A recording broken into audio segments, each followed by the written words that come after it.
డబ్బు, అనారోగ్యం, ఉద్యోగం, వ్యాపారం, అప్పులతో బాధపడుతున్నారా? మీకోసమే లాంచ్ యువర్ ఫ్యూచర్ ప్రోగ్రామ్.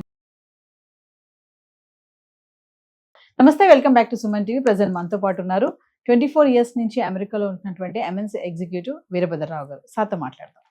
నమస్తే సార్. నమస్కారం. సార్, ట్రంప్ వైఖరి ఎలా ఉందంటే డబ్బు, చదువు, టాలెంట్, స్కిల్ ఉన్న వాళ్ళే అమెరికాకి రండి, మిగతా వాళ్ళు మాకు వద్దు అన్నట్టు ఉంది ట్రంప్ వైఖరి. అని అంటే ఏం చెప్తారు సార్? అసలు ఎవరు రాకండి అన్నది ఆయన వైఖరి. అసలు ఇవన్నీ కాదు, అసలు ఎవరు వద్దు, ఎవరు రాకండి, ఉన్నవాళ్ళే ఇక్కడి నుంచి వెళ్ళిపోండి, మేము కొంచెం క్లీన్ చేసుకోవాలి మా హౌస్, మీరు బాగా ఎక్కువ అయిపోయింది మీ నెంబరు, కాబట్టి ఇమిగ్రెంట్స్ ఆర్ నాట్ వెల్కమ్. ఒకప్పుడు అమెరికా అంటేనే అసలు మా స్టాచ్యూ ఆఫ్ లిబర్టీ చేపట్టి నిలబడి ఉంటుంది పాపం, అది ఇమిగ్రెంట్స్ ఆర్ వెల్కమ్. న్యూయార్క్ అది అసలు ఆ ఐలాండ్ తయారైందే దానికోసం. People use to land there, అక్కడ వాళ్ళు ప్రాసెస్ చేసేవాళ్ళు, ఇప్పుడు ఇమీడియట్గా వాళ్ళకి గ్రీన్ కార్డ్ ఇచ్చేవాళ్ళు, వాళ్ళ దేశంలోకి వచ్చేవాళ్ళు. వాల్ స్ట్రీట్ అని ఒకటి ఉంది, అప్పట్లో ఒక వాల్ ఉండేది అక్కడ, ఆ వాల్కి అవతల వైపు ఇమిగ్రెంట్స్ వచ్చి ల్యాండ్ అయ్యేవాళ్ళు, వాళ్ళు యువతలకు వస్తే అమెరికన్ వాళ్ళు.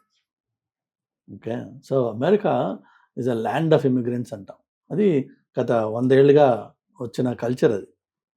కానీ ప్రపంచం అంతటా కూడా ఈ ఒక వేవ్ ఏదైతే ప్రస్తుతం నడుస్తుందో, అది బ్రెజిల్ అవనివ్వండి, European union, UK, even India, మనకేంటంటే local versus non local, Hindu Muslim మనకి ఇక్కడ. అలాగా ఎక్కడికక్కడ నేషనలిజం అనే పేరు మీద మనుషుల్ని విడగొడుతున్నారు. రాజకీయంలో అది చాలా ఈజీ అయిపోయింది ఆ నేషనలిజం. మన identity Americans. America itself was founded by immigrants. Because ఒరిజినల్గా అమెరికన్ అంటే ఎవరు? ఏదైతే సైడ్ లైన్ అయిపోయి అమెరికన్ వాళ్ళని ఇండియన్స్ అంటారు, వాళ్ళని ఇండియన్ అమెరికన్స్. సో ఇండియన్స్ ఎవరైతే ఉన్నారో, అబారిజిన్స్ అని, లేదంటే ఎవరైతే వాళ్ళ స్పెషల్గా మొదట్లో ఉండేవాళ్ళు, వాళ్ళు రియల్ అమెరికన్స్. మిగిలిన అందరూ కూడా యూరోపియన్ అమెరికన్స్. వాళ్ళు యూరోపియన్స్ వచ్చే అమెరికాలో డామినేట్ చేశారు, వాళ్ళు సెటిల్ అయ్యారు, వాళ్ళు ఉన్నారు అక్కడ. లేకపోతే వేరే వేరే కంట్రీస్ నుంచి వచ్చి America, they called it their home. So America has always been a country, a nation of immigrants. కానీ ఇప్పుడు మెల్లిగా ఏంటంటే ఆ నేషన్ ఆఫ్ ఇమిగ్రెంట్స్ని nation of white immigrants versus non white immigrants, అట్లా కొంత తేడాలు వస్తున్నాయి. అగైన్ ఇది ఒక పొలిటికల్ వేవ్. ఇది ఈ వేవ్లో ప్రస్తుతం ఈ మెసేజ్ బాగా హాట్గా తయారైంది. దాన్ని రైడ్ చేసుకుని దాని ఆధారంగా ఆయన 2 సార్లు ప్రెసిడెంట్గా గెలిచాడు కాబట్టి ప్రస్తుతం అది నడుస్తుంది. ఇది ఇలానే ఉంటుందా అంటే ఉండకపోవచ్చు, ఉండదు కూడా. ఎందుకంటే మీరు లేటెస్ట్గా చూసినట్లయితే ఇన్స్టాగ్రామ్లో కానీ యూట్యూబ్లో కానీ 19 మంది monks, Buddhist monks 2000 miles by foot నడుచుకుంటూ వాళ్ళు టెక్సస్ నుంచి వాషింగ్టన్ డీసీ వరకు ఒక యాత్ర చేస్తున్నారు అమెరికాలో. ఇప్పుడు 120 రోజులు 2400 ఎంతో మైళ్ళు నడుస్తున్నారు వాళ్ళు. వాళ్ళతో పాటు వాళ్ళ ఒక కుక్క కూడా ఉంది, అలోక అని చెప్పి, ఇండియా నుంచి వెళ్ళిన కుక్క అది. సో వాళ్ళు మెసేజ్ ఏంటంటే వాళ్ళది unity and peace and harmony in the society. దాన్ని ఆ మెసేజ్ తోటి వాళ్ళు నడుస్తున్నారు. అసలు వాళ్ళకి వచ్చే రిసెప్షన్ చూడాలి, ఎంత హృదయంగా, ఎంత అంటే మానవత్వం ఇంకా బతికుంది అని కనిపిస్తుంది వాళ్ళకి. ఒక్కొక్క ఊరు నుంచి వాళ్ళు వెళ్తుంటే వాళ్ళకి రిసెప్షన్, వాళ్ళకి బ్లెస్సింగ్స్, వాళ్ళకి ఈ ఫ్లవర్స్ ఇవ్వడం చాలా బాగుంది. సో ఆ అండర్లయింగ్ సొసైటీలో ఆ మానవతా విలువలు ఇంకా ఉన్నాయి. కానీ రాజకీయంగా కొంతమంది లబ్ధి పొందడం కోసం అని చెప్పి ఇలా జనాల్ని డివైడ్ చేసి ఈ మెసేజ్ తీసుకొచ్చారు. కానీ ఇది లాంగ్ టర్మ్లో స్టే అవదు. ఇప్పుడు ఆల్రెడీ అది నిర్వీర్యం అయిపోయింది. ఎందుకంటే మీరు ఏదైతే క్రిమినల్స్ని నేను తీస్తానని చెప్పి ఆఫీస్కి వచ్చి అసలు ఎలాంటి సంబంధం లేని వాళ్ళని, హార్డ్ వర్కర్స్ని, 30 ఏళ్ళ నుంచి అమెరికాలో ఉన్న వాళ్ళని కూడా ఏరి పారేస్తూ ఉంటే జనాలకు అది నచ్చట్లా.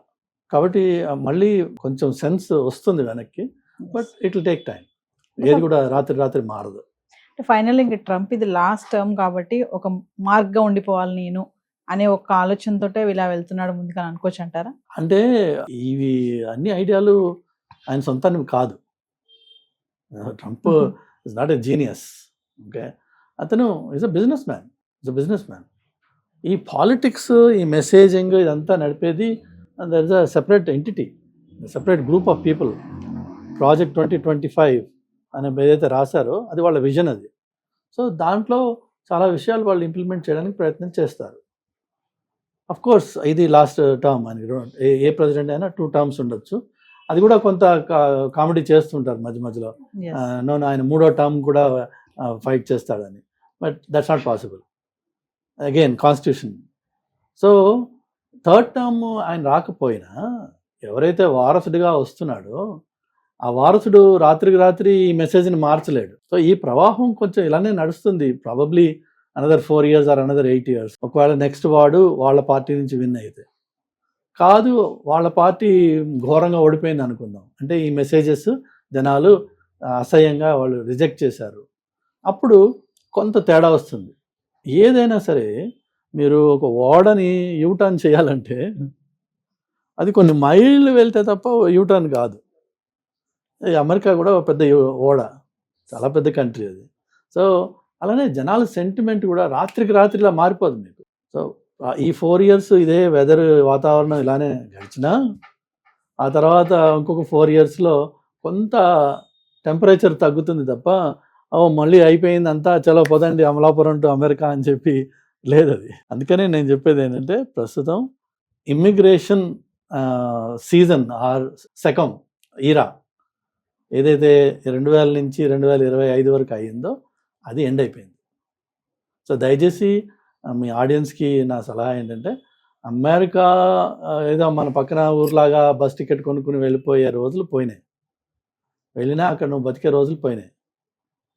ఇప్పుడు కొత్తగా ఏంటంటే మనకు కావాల్సింది only selected people that are truly qualified. Yes, you still can think of going to America. అలా కాకుండా వేరే వేరే దేశాలు కూడా అవకాశాలు ఉన్నాయి, అవి ఎక్స్ప్లోర్ చేయాలి మన వాళ్ళు. అంటే పర్టికులర్లీ మీకు ఒక ఎగ్జాంపుల్ ఏంటంటే డేటా. ఇప్పుడు ఏఐ అన్నది ప్రపంచాన్ని ఉర్రూతలగిస్తున్న ప్రస్తుతం ఒక బబుల్ అనండి కాదనండి మొత్తానికి ఆ వేడి నడుస్తుంది, ఆ హవా నడుస్తుంది. అది ఎన్ని రోజులు ఉంటుంది మన భగవంతుడికి తెలుసు. కానీ AI is all about data. Okay, so data related skills ఉన్న వాళ్ళు ఏఐలో అవకాశాలు సంపాదించవచ్చు. ఆ స్కిల్స్ ఉండి అది సంపాదించుకునే వాళ్ళు ఆఫీసులకే వెళ్ళి పనిచేయాల్సిన అవసరం లేదు. మీరు పోర్చుగల్లో కూర్చుని నొమాడిక్ లైఫ్ చేసుకుంటూ హాయిగా పోర్చుగల్ ఎక్స్ప్లోర్ చేస్తూ ట్యాక్స్ బెనిఫిట్స్ సంపాదించుకుంటూ అమెరికన్ కంపెనీకి ఏఐలో మీరు వర్క్ చేయొచ్చు. Or there are many European union countries అలాంటి ఫెసిలిటీస్ ఇస్తున్నాయి. ఈవెన్ మన బ్యాంకాక్, ఆఫ్కోర్స్ థాయిలాండ్లో బ్యాంకాక్ని పక్కన పెడితే థాయిలాండ్లో మిగిలిన మంచి ప్లేసెస్ ఉన్నాయి. అక్కడ వాళ్ళు ప్రమోట్ చేస్తున్నారు, వీళ్ళు ఎంకరేజ్ చేస్తున్నారు వాళ్ళు. సో నొమాడిక్ లైఫ్లో డేటా బ్యాక్గ్రౌండ్ ఉన్న వాళ్ళు ఏఐ కెరీర్ సంపాదించుకొని ప్రపంచంలో ఎక్కడైనా ఉండొచ్చు, ఎంజాయ్ చేయొచ్చు, ఆ కంట్రీస్ని ఎక్స్ప్లోర్ చేయొచ్చు, పని చేసుకోవచ్చు. ఓన్లీ థింగ్ ఏంటంటే ఆల్రెడీ పిల్ల పాప పుట్టేశాక వాళ్ళకి లిమిటేషన్స్ వస్తాయి. కానీ అది లేకుండా బ్యాచిలర్స్ కానీ లేకపోతే కొత్తగా పెళ్ళైన వాళ్ళు కానీ వైఫ్ అండ్ హస్బెండ్ కానీ లేకపోతే గర్ల్ ఫ్రెండ్ బాయ్ ఫ్రెండ్ కానీ వాళ్ళు హాయిగా ప్రపంచం ఎక్స్ప్లోర్ చేయొచ్చు. అమెరికాలోనే మమ్మేగా అవ్వాల్సిన అవసరం లేదు. అది నా సలహా. Thank you sir. Thank you.